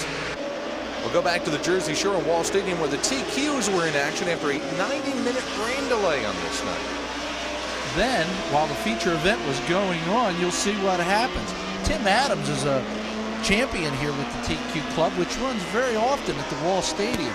Here, these little cars put on some fast speed action, and the lights go out right during the feature event. Now think about this. You're in a TQ midget, a car that can easily get up to 100 miles an hour at Wall Stadium, and well, this is kind of like, those old movie machines where you drop the quarter in, you got so much time. You're sitting there, you're watching everything, you're enjoying it, and then all of a sudden, time runs out, boom, out go the lights. End of story. The race fans waited through the second delay and stuck around to see the main event, the Modifieds. And the Modified feature event has always provided plenty of action. Jeff Loesch in car number 19 will hold on Vinnie Green in car number 78 to get his first feature event win in the class. You can see the tight confines of Wall Stadium conducive to some action and a little bit of reaction as it tapping the wall or another race car. Here with 1 lap to go, Vinnie Green, a veteran of the modified class at Wall Stadium, tries to make his way by, but Loesch will have nothing of it. Goes on to take the checkered flag. A win for Jeff Loesch at Wall Stadium. The banks of Wall to the speed of Williams Grove. Twin 20s, the sprint cars. If you had said at the start of the season that Chris Esch would pick up his first victory of the season in August, you'd have said you were crazy. But unfortunately, it wasn't a good year for Esch. And back on August 19th, he jumped back into the family car and took it to victory in the first of 2 Twin 20s at the track. And believe it or not, on this particular night, Lance DeWeese in the Walt Dyer 461 did not win either of the feature events. They might have found a way to beat DeWeese by cutting the laps. Here's Esch working his way off turn number 4 in that yellow number 17 to grab the checkered flag in the first feature. That doesn't sound too unusual. Chris Esch gets a win at the Williams Grove Speedway. But the winner of the second 20-lap event is somebody you wouldn't normally relate to sprint car racing at Williams Grove anyway. Glenn Fitzcharles had been running regular at DeGrove now for a couple of seasons and hadn't been able to crack victory lane. He's won a ton of races in modifieds and another group of races in URC sprint competition, but he's always wanted to win one at Williams Grove in the unlimited sprint cars. And finally, on August 19th, Fitzcharles was able to get to the front early and get a big lead and then stay there. Here again, Lance Deweese in the 461 would have time run out on him. He wasn't able to get to the front in time.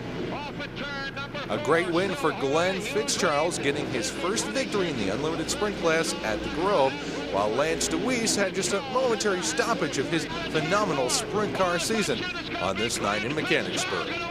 There's Fitzcharles in the 26, taking that memorable checkered flag.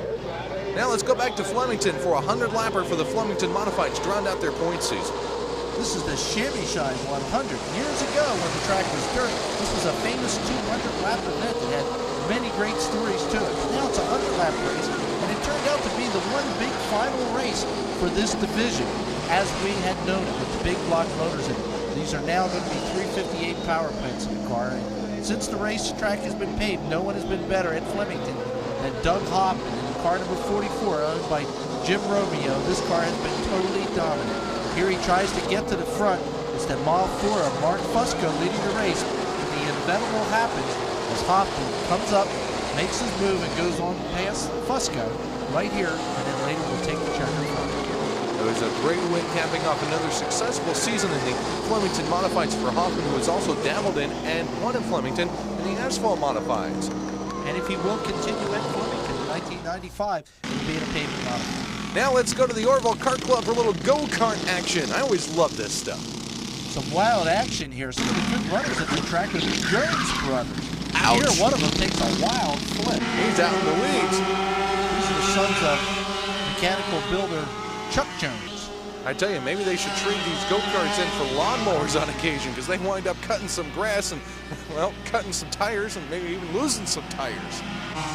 It's a great training ground for the drivers to move up into other classes of racing. Many of the great drivers have done that. I suppose it's also a training ground for how to deal with flipping your race car. Luckily, this driver crawls out okay. Autodrome Granby opened the Sunoco Race Fuels Dirt Modified Championship Trail with their first ever 200-lap event. Danny Johnson in car number 6 wrestles the lead away from Bob McCready in car number 9. And then they go for the pit stops. Now, this race was originally scheduled on Sunday, but a day-long rain forced this event to be run on an off day, as Winston Cup usually does. When the rain falls on Sunday, you run the race on Monday. Still, a big crowd was on hand for the first ever 200-lapper at the Canadian Open. Bob McCready had won a ton of races coming into this event, but this is one he was not able to win. Dr. J. Danny Johnson, the freight ladder car number 6, was too strong for the master of going faster. The finale of the Sprint Car Mini-Series at Grandview is the King of the Hill. Preliminary action found Brian Montini tearing the wing off of his sprint car. And then, also during preliminary action, Billy Ellis gets upside down and around. When the main event came to the track, the fans saw a great race between Todd Gracie, now the driver of car number 25, and Bill Bryan in the 16. Here you can see the drivers using every inch of the tight confines of the Grandview Speedway, looking for whatever advantage they can get. Gracie passed Bryan for the lead with 8 laps to go, but on the last lap, Bryan was able to pull him off the outside of turn 4 and take the checkered flag and the big King of the Hill championship. Now more quarter midget racing, this time on dirt at the Phoenixville, Pennsylvania track, and Lenny, there's a family member in this one again.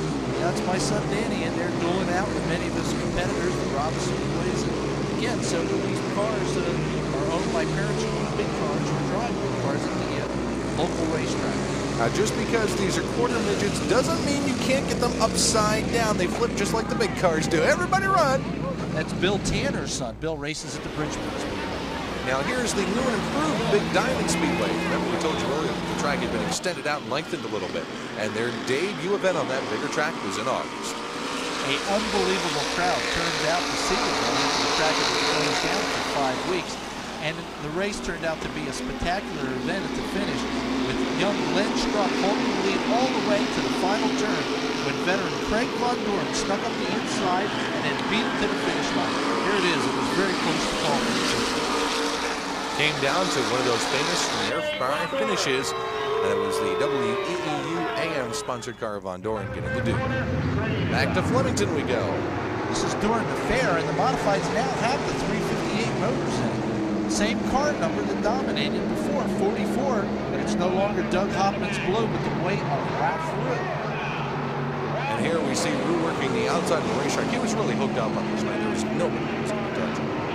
He had run with the bigger power plant before and made the switch while Hoffman's crew decided to park their car. Also on the card during this action during the Flemington Fair with the ARDC Midgets.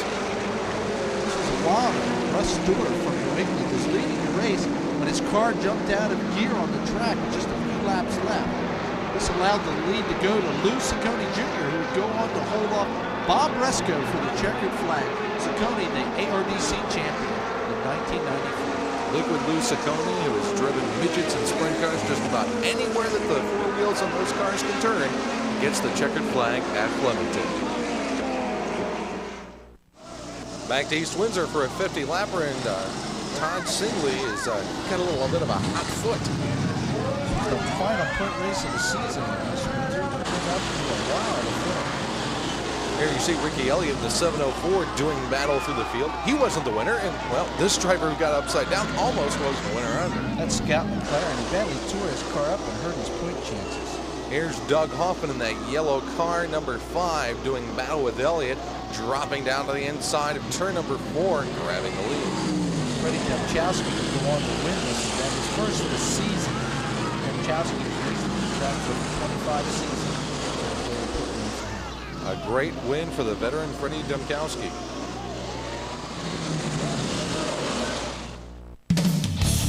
Now the Big Diamond for their Coal Cracker 50.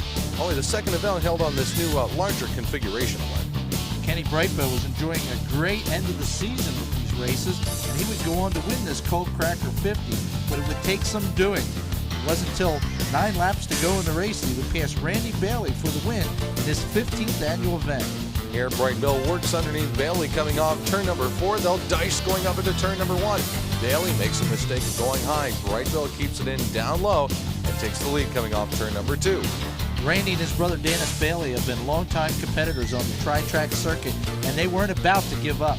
Neither of them, no matter who the driver would be, Kenny Brightbill or not, and Randy gave Kenny a great run for his money. Right down to the checkered flag. In fact, Brightbill was able to hold off Bailey's repeated charges throughout the second half of this 50-lap affair to grab yet another victory in the big race of the year at Big Diamond, the Coal Cracker 50.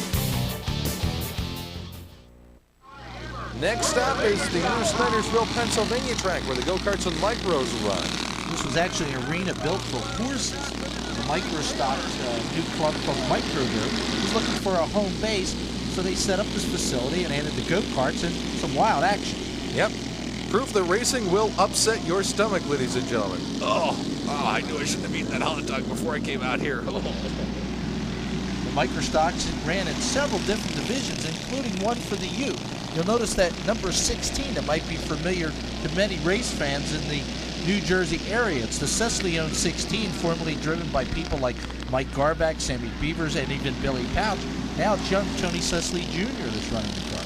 You see, this is a small track, but they've still got plenty of room to slice it and dice it in these Microstocks. Young Anthony Cecily won several events at the track, as did his sisters as well that ran. But this day, the winner was Andy Bernstein, car number 27.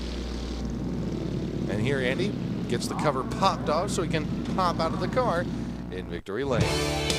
Now let's go to Susquehanna for their season-ending 100-lapper for the Modifieds. Again, it was Kenny Brightbill who had come up big in this event and keep money rolling towards his Sinking Springs home. Brightbill, a veteran in central Pennsylvania, knows the Susquehanna racetrack and its multiple grooves very well. Here he duels with the Steve Botcher, number 114. Brightbill takes the advantage in the event, and it was a great race for the entire 100 laps with this facility holding up so racing can be used in many different grooves. I understand next year they're going to double the distance of this event, so Kenny's going to have to turn an extra 100 laps or a total of 200 if he wants to get the same result that he got this year, that being a checkered flag. As you can see, the big $10,000 payday. The Ronnie McBee Memorial for Late Models in Hagerstown was once again Gary Stuhler's show. Stuller had missed a few races as his car owner had been sick during the season. He came back for this prestigious event and was able to take the lead away from Marvin Winters in car number 46. Winters was running extremely well, but Stuller had just a little bit more and was able to shake the lead away from him on the outside and go on to win the Ronnie McPhee Memorial. McPhee used to drive car number 44 with the same car owner until he was unfortunately killed in a freak accident with his dump truck when he was electrocuted. And Stuller carried the number 44 tradition home to victory lane once again in the McPhee Memorial at Hagerstown as he brought it down off turn number 4 and saw the black and white waving in his direction. In McPhee's honor, it was a 44-lap race as well. The ARDC midgets went topless at Grandview, and some drivers got on their top anyway, one of them being Russ Storer. Lou Ciccone Jr. continued his great season as he would take his yellow number 1 home for the victory. It was the second straight Glenn Haldeman Memorial Classic win for Liquid Blue. He also won, remember, earlier in the year at Flemington, all on the way to the ARDC Midget Championship. The midgets were running without wings as they would have done years ago. Ciccone went back to history and took a traditional victory lap as well. Penn National hosted Lebanon Valley 100 this year, the 12th annual edition, and now it seems to be whenever the end of season races are happening on the PA Tri-Track circuit, there's a guy named Brightbill that you can never count out. He had just a tremendous season, was able to take again a big paycheck away from the Tri-Track circuit. And that goes with his win in the Coal Cracker 50 at Big Diamond and his win in the 100 at Susquehanna. There was one other event for Brightbill to attempt to conquer. We'll get to that event at the Grandview Speedway a little bit later on. Now we'll turn our attention to Susquehanna and the Sprint and Super Sportsman doubleheader. Don Kreitz, who had been kind of struggling during the year, taking a backseat to Lance DeWeese, would come up strong here at Susquehanna and take the win, here passing Steve Smith, car number 19, for the lead. When the sprint cars were a regular weekly attraction at Susquehanna, Kreitz was tough to beat. He proved why, getting a checkered flag at this night. These are the Super Sportsmen, which often share the billing with the sprint cars when they return to Susquehanna. And Mike Irwin in car number 5 will be the feature event winner this day. You see, these cars are highly competitive and use many grooves, as do the sprints and the modifieds at Susquehanna. One of the most notable features of Susquehanna is that cushion that never seems to get any smaller or any lower as the night progresses. And there's Irwin coming off turn number 4 in that white number 5, getting the nod in this particular stop on the touring portion of the Super Sportsman season. Off to Bedford Speedway we go for a Labor Day late model show. This track was formerly promoted and raced at by the legendary Gerald Chamberlain. It's up in his neck of the woods in western Pennsylvania. Great late model territory, and they pack them in here every week when they run the late model. Here, Chuck Frank, car number 1, a regular in the Stars Tour, came in for this special event and seemed like he had a shot at the win. Unfortunately, he didn't expect to run into Tom Kleiss, literally, as they battled for the lead. They made their initial contact off turn number 4, then drag raced it down the front straightaway. Watch what happens going into turn number 1. Frank goes to the outside, Kleiss spins, and a couple of laps later, Frank is also out of the picture. And that leaves Bob Slaff in car number 3 to go on for the victory. Slaff, a tough competitor at the Bedford Speedway, guides it down off turn number 4 and grants the win in this 55-lap feature event contested on Labor Day weekend. He became the first hometown resident of Bedford to win this race. We'll check out some action here at the Delaware International Speedway, and in the state of Delaware this year, a familiar name was on top in the modified division. Bobby Wilkins might not have won as many races as he won in other years in Delaware, yet the D&D dismantling number 19 was still the car to beat on a regular basis, and he took down many feature event wins. A very talented field, which made it very tough on Wilkins to put together a large amount of wins this season. Two major dirt tracks in Delaware, Delaware International and Seacoast, both practically identical in layout. Long, fast, flat half-mile racetracks. While the 358s are the menu at Seacoast, it's flat-out big block modified racing at Charlie Cattell's Delaware International, and no one's better than Bobby Wilkins. And the street stocks also compete in Delaware. For many years now, Elwood Driscoll has been the king of the street stock class, and he was again this year. He would go on to take many feature event wins and the track championship. And there's Elwood taking yet another checkered flag. Meanwhile, in the late model division, another familiar name. Kenny Pettyjohn, who once dominated the street stock class, is now the class of the late model field. He would again take many feature event wins and some great battles with David Hill, who showed a great resurgence this year in car number 75. Here we see a little jingle at Delaware International that collects more than a few cards and more than a few pieces of fiberglass and sheet metal, and, well, you know how it goes. That's Petty John in his 38 Special with Roar to Victory on this evening. One of several wins during the season. He also won in the modified class, which he also competes in. The URC Sprint Car Club had another fantastic year. This season, Greg Coverdale switched over to the Henry Fenimore number 28, which Kramer Williamson won the championship in 1993. Coverdale's exciting driving style of running the cushion at cost isn't the type that would usually win a championship, but he did it this year, winning many races in Delaware and wherever URC traveled, and he would go on to win the championship and then announce he was moving on to Central PA. Dave McGough was the defending champion of the URC Sprint Car Division coming into the 1994 season, and Dave's year had its ups and downs and ups and downs and ups and downs. He battled Coverdale for the point championship right down to the final event at Bridgeport, but it was Coverdale who would inch him out for the title. Lenny, after Labor Day weekend, we start what we call the second season here in the Northeast with a lot of big special events. More and more tracks are going to that format of running regular during the season, maybe a special midweek show, and then after Labor Day, go to a big high-dollar event, bring in all the big stars, some great racing. It really worked out. Not only were there more special events this year, every single one of them had its own brand of excitement. Sure did, and the weather was very cooperative. Things went off as scheduled for the most part, and brought us some excellent racing, which you'll see here. So let's go right to the videotape and take a look at the second season of auto racing in the Northeast. And we start off with the richest race on the PA Tri-Track circuit, the Freedom 76 at Grandview. Paul Cook, who had won the season opener, looked like he might be the man that's going to take the 76 win here, as he led many laps right down towards the finish of the event. That's Randy Bailey in car number 17 getting spun around, while two others try to avoid the action.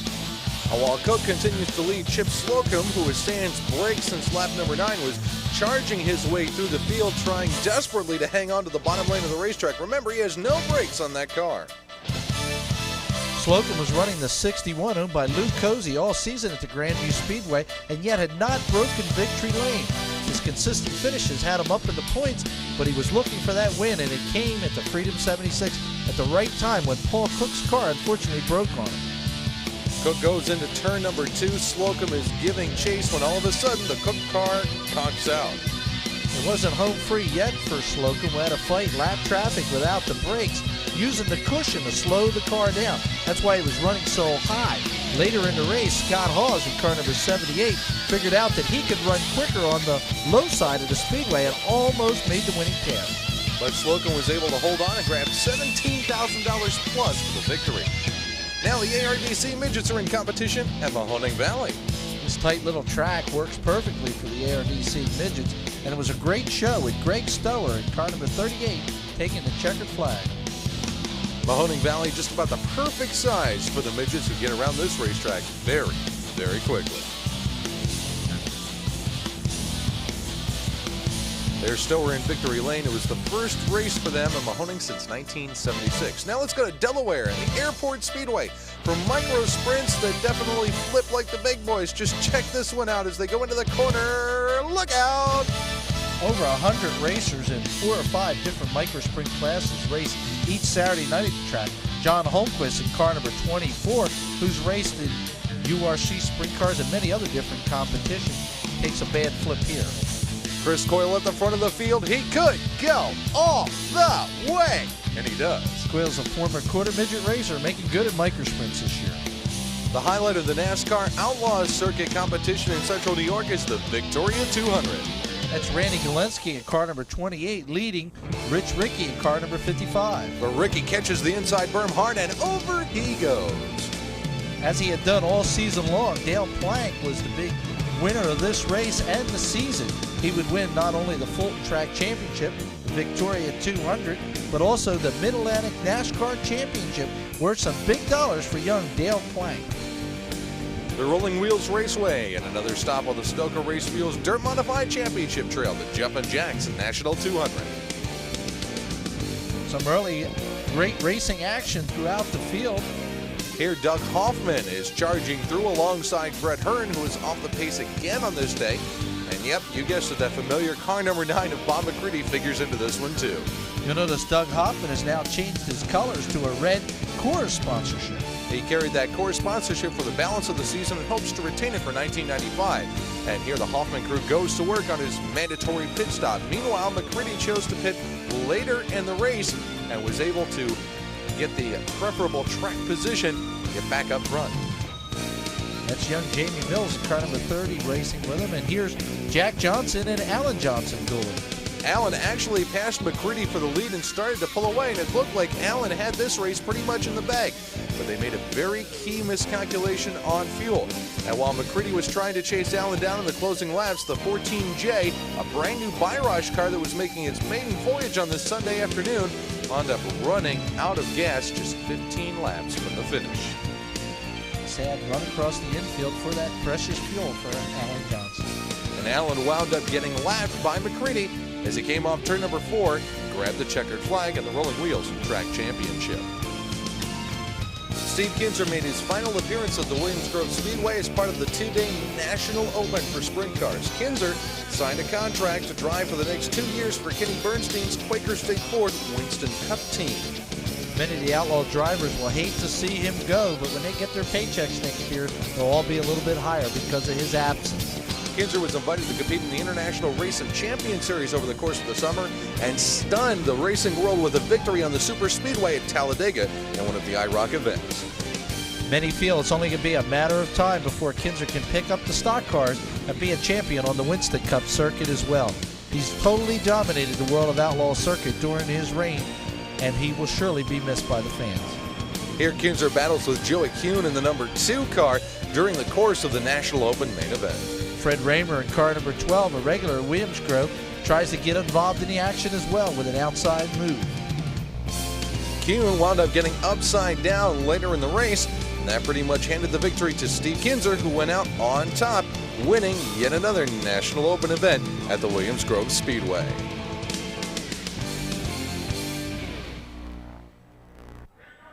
Super Dirt Week 1994 certainly provided plenty of excitement. In the Champion Sparkplug Sprint Car Nationals for the World of Outlaws, Billy Pouch shattered the existing 1-mile world speed record that had been set by Sammy Swindell back in 1985 and took the lead from the pole position when the green flag dropped. But look at Sammy Swindell. The front wing mount was loose, and that pops him up in a wheelie, and he almost takes out Steve Kinser. Pouch up front had his hands full to try and keep that advantage during this race, and we get to take a ride with him. Here you see him at speeds of over 140 miles per hour working his way through traffic on the Mooney Mile, being chased first by Andy Hillenberg and then by the wild child Jack Haudenstiel. Now there Pouch actually lost the lead to Hillenberg, and to Hod he was able to make his way back up to the front of the field and get the lead back with Hod chasing him down. Yellow flag had saved Pouch. You'll see it coming out, and the lineup went back a lap. That put him up front with Haudenstiel now on his heels. The wild child brought it down the front straightaway, trying to squeeze every ounce of speed out of his Pennzoil sprint car, but going into turns 1 and 2, he cut it the inside a little too close, tapped the inside berm, and backed into the wall at 130 miles per hour. This gave Pouch a little bit of breathing room. His main problem had been lap cars throughout the race. But now in the final laps of the race, here's Dave Blaney now on his back bumper. The Buckeye Bullet comes up alongside Pouch as they work behind the 21 of Steve Beitler and actually has the lead in turn 2 until Pouch, tricky move here. He threads the needle coming off turn number 2 to get around the slower car of Beitler and shut down Blaney going into turn number 3. But the race still wasn't over. There was still some lap traffic in front of Pouch as they came off turn number 4. And Blaney had one last shot coming down the front straightaway, but fell just 1/2 car length short. And Billy Pouch had his first major sprint car victory, beating the Outlaws on the fastest track they run on all season. One of the Northeastern's favorite son has won its biggest sprint car race. Billy Pouch, you've beaten the world. It's unbelievable, unbelievable. Describe that last lap, the traffic problem holding off Blaney. He got around me there 1 and 2, and I said, oh no, here we go. I leaped to the last lap, and he's going to get me. And thank God he was up high enough, he got loose, and I got back under him. And I'll tell you, Dave's one of the best drivers I ever ridden against, and I got to give him a lot of credit. He gave me the room there. and thank God. The Face Drugs 358 Modified Championship presented by Philco Cobra was extended to 200 kilometers or 125 trips around the Mooney Mile, and the winner's share of the purse doubled to $20,000 for the 1994 edition. We get a look from the hood scoop of Brett Hearn's Auto Palace car number 1 as the green flag drops over a 54-car starting field for this major 358 championship event. This event was not without its incidents, the biggest one coming on lap 20. Donnie Wilson in the 7 tanks the wall. Johnny Maka in the 711 gets around. And look at Randy Gillespie's 28. Nowhere to go. He piles into the Wilson car number 7. All drivers came out okay. And Danny Johnson certainly came out all right. He pitted on lap 30, then stretched his gas mileage and got preferred track position and wound up claiming his first major event victory on the Mooney Mile at Syracuse. Yeah, the team left it up to me. I made a right decision. You know, sometimes you're a hero, sometimes you're a zero. But it came out the right way for us today. And I thank all the guys working on the car builder, the engine builder, and all the guys involved with the team and the crew. Because, boy, I tell you, it was a good race. And I got to thank the car owner for giving me a good car. And I can't believe we made the distance. Sunday dawned cloudy and rainy for the running of the 23rd annual Wheels 300 for Modifieds. A rain that lasted all afternoon. But 5.5 hours after the scheduled green flag was supposed to drop, the track had dried out thanks to the help of a few hundred fans in their 4x4s and pickup trucks, and the drivers were climbing in their cars. The crews were sweeping off pit road to get rid of some of the mud, and everybody was set to roll for the Wheels 300. While it was less than ideal conditions, it turned out to be one heck of a race run under the lights.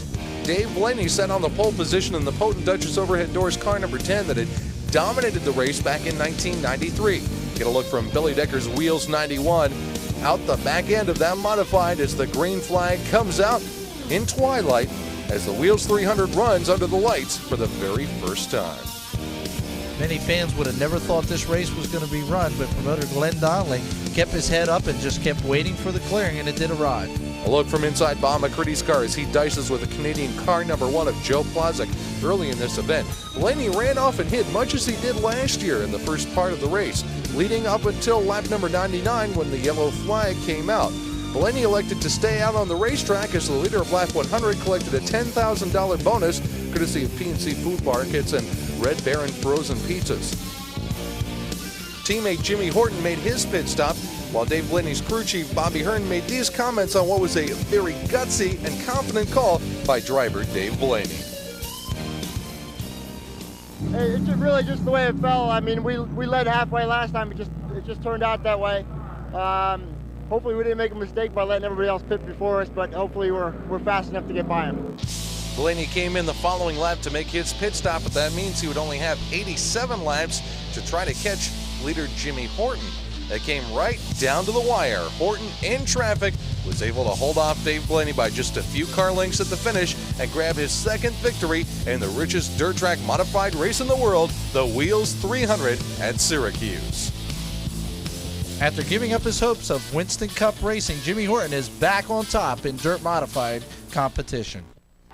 The Brewerton International Speedway held a special 358 modified race as part of the Super Dirt Week that featured this fantastic finish. Brett Hearn led from the drop of the green until lap 97 when Frank Cozy in the Smith Brothers 74 turned up the wick a little bit, cranked it on the outside of the racetrack, and got Hearn on the outside coming off turn number 4 to grab a crowd-pleasing victory in the finale of a successful freshman year of dirt modified competition at the D-Shaped Dirt Demon. Now to one of my favorite racetracks, the Waterford Speed Bowl in Connecticut. Several different classes of competition here in the street stocks, 3 wide around the spacious half mile. Sounds like we have a less than popular winner. More action in the Pro Stock division at Waterford as they crank it around the racetrack. Some good side-by-side racing going on here as they work their way up into the corner. Neither driver wants to give an inch. They come off the corner, and the 11 car has the advantage. Late models also in competition at Waterford. Many different classes of car, but the highlights are the SK-type modifieds, restricted in some sense, but not in competition. Look out, we've got a little bit of a traffic jam here on the front straightaway. I guess somebody forgot to read the exit sign. Todd Travali in car number 31 would be the winner of this event. He is now moving on to the NASCAR modified competition next year to drive the Fury 44. Fiore car, one of the most potent entries on the Featherlight Modified Tour for NASCAR. We'll see young Todd behind the wheel of that car in 1995. Now let's move on to the National Open for micro sprints in Lindis. This event took some time to be produced with so many entries time trialing. When it was all said and done, though, it was Ray Bull and the Spike Gillespie #1 that would take the win. He held off Cherry Schaefer coming down to the checkered flag to grab the victory in this prestigious event for the micro sprints. The Fonda Speedway and the McDonald's National 200. Jimmy Horton was fresh off his victory at the Wheels 300. No driver had ever won these two events back-to-back in the same year. Bob McCready, who was experiencing his excellent season, had hopes that his Syracuse problems would be dissolved and he would do well here at Fonda. But that was not the case. He got caught up in this jingle with lap cars, wound up knocking himself into the first turn wall. He fell several laps down. Doug Hoffman, meanwhile, was in the runner-up spot, and late in the race was chasing down Jimmy Horton, actually gaining ground on the Duchess Overhead Doors car number 87, and there Horton is putting a lap on Bob McCready.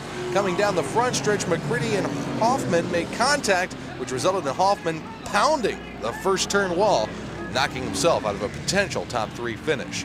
And the win went to Jimmy Horton in the Duchess Overhead Doors 87, his second straight Sunoco Racefield's Dirt Modified Championship Trail win.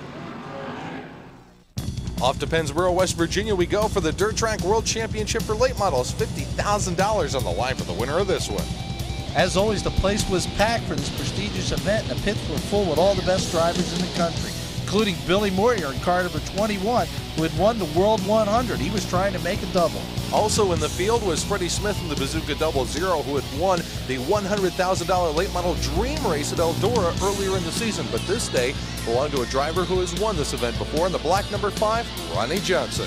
Moyer got as high as second before his car developed problems, came to a stop outside the 3rd and 4th turn. And Ronnie Johnson had a relatively easy run to victory, collecting the $50,000 and yet another Dirt Track World Championship title as Moyer's hopes stopped up between turns 3 and 4. Ronnie Johnson brought home the bacon big time. And Ronnie emerges from the car happy with a $50,000 paycheck to go home in his back pocket. 2 Evergreen in the Pavement Pounder 100. This race was rain delayed a week, but it was well worth the wait for Darrell Lewis in car number 10, who would have to fight his way past Rick Zacharias to get to the lead. He would take the lead on lap 86 of the 100-lap distance and score another victory in 1994 and get to pose with the Evergreen Trophy Queen. Lucky guy. On to the Orange County Fair Speedway and the CarQuest 150 for 358 Modifieds as part of Eastern States Weekend. Doug Hoffman took the lead on lap 110 of this event and went on to win for the 4th time in the running of this small block 358 event. The next day, the Eastern States 200 for Modifieds was rained out and pushed back to the first weekend in November. Which brings us to the prestigious Race of Champions at Flemington. This race started at the Langhorne Speedway, moved to Trenton, Pocono, and now Flemington. And it's still the race to win in the asphalt modified circuit. This event doesn't carry a NASCAR sanction, but several of the Featherweight Modified Tour's top drivers were on hand trying to earn starting positions for this prestigious classic. One such driver was Jeff Fuller, who unfortunately had problems early in the event when he was dueling with Jan Leedy and went hard into the foam. You can see the difference those foam blocks make in cushioning the impact. That allowed Jeff Fuller to walk away from the incident. Another crash on the home straightaway would take out many competitors, including Bob Park in car number 19 and the 88 of Jerry Cramner, also top runner 27 of Jan Leedy. In the end, it was Tony Siscone, a veteran modified driver who spent many years racing and winning at both New Egypt and the Wall Stadium, who wound up earning a very emotional Race of Champions victory. Siscone beat close Fred Eddie Flemke Jr. to the checkered flag and then emotionally in victory lane announced his retirement from active driving. This was the one race that Siscone had always wanted to win, and with it felt his career was complete. In the street stock portion of action, Shannon Connor, who won the race but wound up getting disqualified in 93, won it in 94, no DQ this time. In the AAA Modifieds run on Saturday night, it was a real close finish with Steve Park in car number 0, holding off the challenges of Ted Christer from New England, right down to the final checkered flag, Park the winner. Bridgeport hosted its first ever Sunoco Racefuels Dirt Modified Championship Trail event to round out the Dirt Modified season. At least that's the way it was originally intended before Eastern States weekend was rained out. This was an excellent event, all 200 laps with plenty of passing, many different lead changes. Unfortunately, a little bit of controversy. And that controversy surrounded the mandatory pit stop the drivers must make. Now here drivers are making their mandatory pit stop under a particular caution flag. 1 lap later, Bob McCready makes his pit stop. Unfortunately, the scores had placed him back a lap after this pit stop. He was not able to recover it during the course of the race, and the win wound up going to the man from Sinking Springs, Pennsylvania, Kenny Brightfield, who put another major event victory, another $10,000 in his back pocket for his efforts. Now we move to the Trailway Speedway for their Micro National Open. Kevin Gobrecht in car number 92 has dominated micro sprint racing now for several seasons. He would go on to take this win at Trailway, his home track for all these many years, and afterwards announced he was going super sprint racing in 1995. So it was a big win for Kevin Gobrecht here, taking the checker flag over Ray Bull in car number 1. And Bull, if you remember, won the Micro National Open event at Linda Speedway just a few weeks previous to this contest. Now let's take a trip to Marsh Creek, Pennsylvania for go-kart racing. And if you're a cameraman, now racing could be hazardous to your health. Look out, Barry Boyd. There's what